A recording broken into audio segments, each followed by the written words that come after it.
तुम्हाला माहिती आहे का मंडळी, जर तुमच्याकडे पोहे असतील ना, तुम्ही मुलांचे टिफिन करत असेल नाश्त्यासाठी अतिशय पौष्टिक रेसिपी बनवू शकता.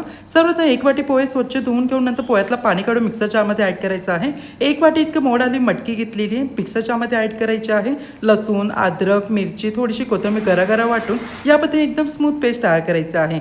नंतर यामध्ये चवीप्रमाणे मीठ, चाट मसाला, तसे मी इथे पावभाजी मसाला ॲड केलेला आहे, मिक्स आउट करून दिलेला आहे. तयार केलेल्या मिश्रणामधून हाताला पाणी लावायचं म्हणजे बॅटर चिपकत नाही. या पद्धतीने गोळा करून आपल्याला टिक्क्या बनवून घ्यायच्या आहेत आणि लगेच आता शालो फ्राय करण्यासाठी तव्यावरती ठेवून द्यायचे. तूप किंवा बटर लावत आपल्याला ही टिक्की आता फ्राय करून घ्यायची आहे.